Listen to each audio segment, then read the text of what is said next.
Welcome to day 4 of the Passive Investing 101 Masterclass. Ciaara Hoffmann here, and today I'm excited to share with you some real estate terms that you may come across when you're evaluating multifamily syndications. Today we'll discuss cap rates, NOI, forced appreciation, and the differences between A, B, C, and D class properties. And then finally, we'll explain what value-add opportunities are and why we choose to invest in that type of property. So let's dive in. First of all, let's discuss how property is valued differently in single-family homes compared to commercial real estate. In single-family real estate, we're dealing mostly with what's called natural appreciation. This means that the value of your single-family home is determined by comparable properties or comps in the vicinity. So if your neighbor's home sells for a higher price, then your property value goes up. And conversely, if your neighbor's home sells for less, then your property value goes down. So natural appreciation is mostly passive and depends on market forces that you can't control. Now let's talk about forced appreciation. Forced appreciation is a proactive approach where you as the owner take direct actions to increase the property's value. So this can be done by making improvements to the property or finding ways to increase the revenue it generates. Now, in the context of multifamily real estate, forced appreciation becomes particularly powerful. So why is that? Well, that's because the value of commercial real estate is based on your net operating income, or NOI. So if we increase the NOI by raising rents, reducing vacancies, or cutting operational expenses, you then force the value of the property to appreciate, regardless of what's happening in the broader market.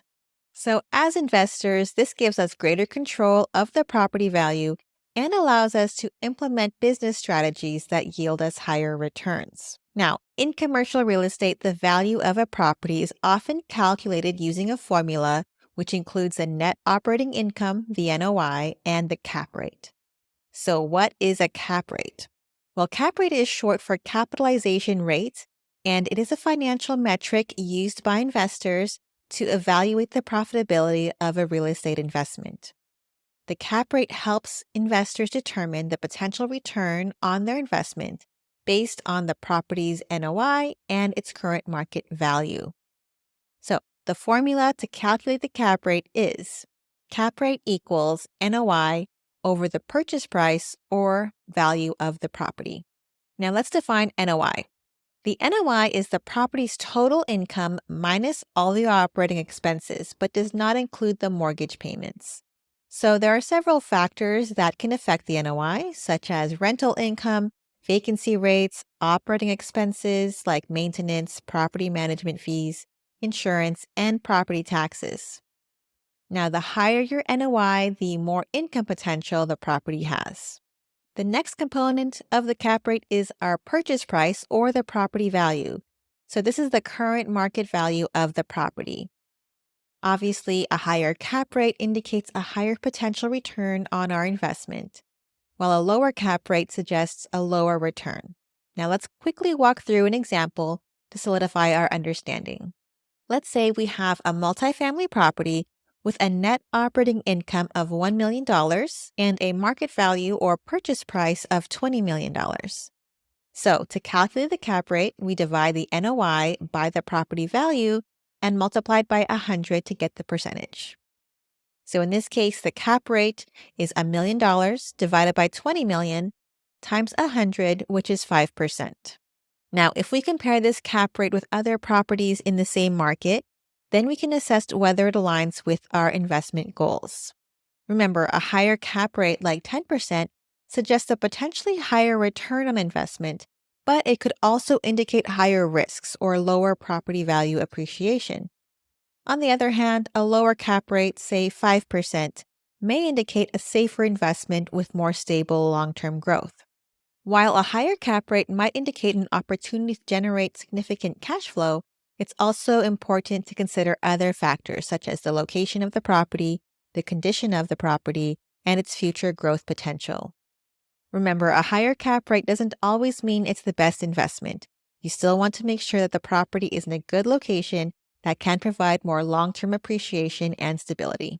However, the cap rate can help us make informed decisions about potential investments by comparing the cap rates of different properties. Now, let's explore the different classes, A, B, C, and D, and discover why we prefer to invest in the B and C class value-add properties. Multifamily properties are typically categorized into four classes, A, B, C, and D. These classifications help us differentiate properties based on various factors, such as age, location, condition, and tenant demographics. Class A properties are the cream of the crop. They're typically newly built or recently renovated luxury apartments located in prime areas. These properties come with top-notch amenities, high-quality finishes, and attract higher-income tenants. The type of companies buying these properties are typically large institutional investors.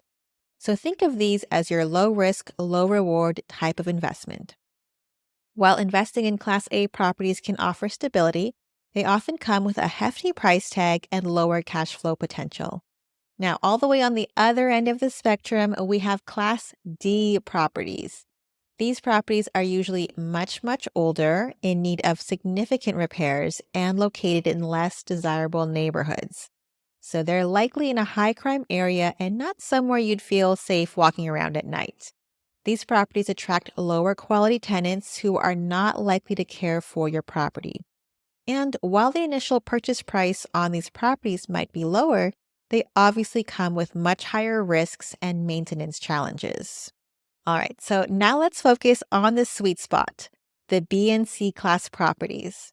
These properties offer a unique opportunity for passive investors looking to generate consistent income while minimizing risks. Class B and C properties are generally between 10 to 40 years old. They could use some updates, but are still well maintained. These properties are typically in working class neighborhoods, which are more resilient during economic downturns than luxury markets.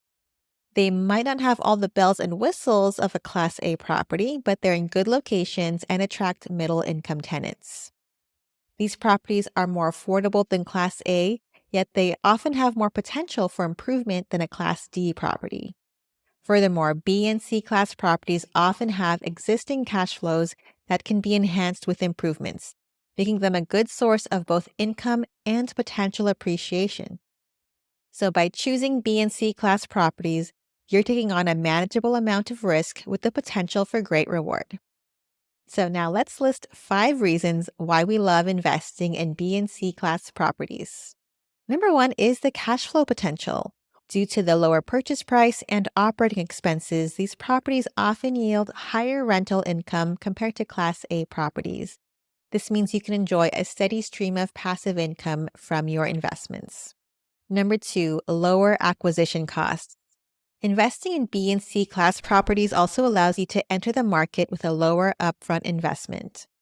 While Class A properties require significant capital, B and C class properties offer more affordable entry points. This accessibility enables you to diversify your portfolio and spread your investments across multiple properties. Number 3, less competition. Investing in B and C class properties can give you an advantage over the fierce competition often associated with Class A properties.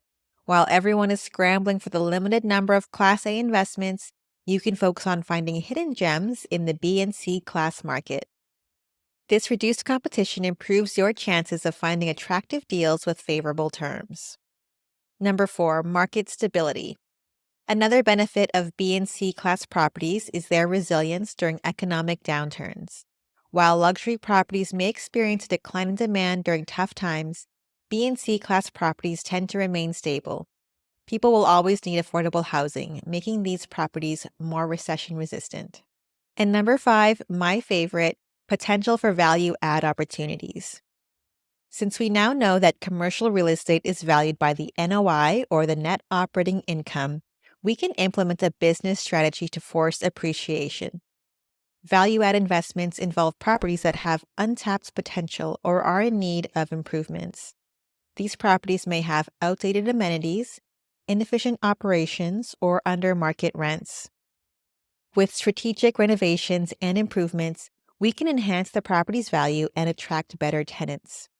This allows us to execute a business strategy where we acquire a property, make improvements to force the appreciation, and then sell in about 3 to 5 or maybe 10 years, depending on the business plan.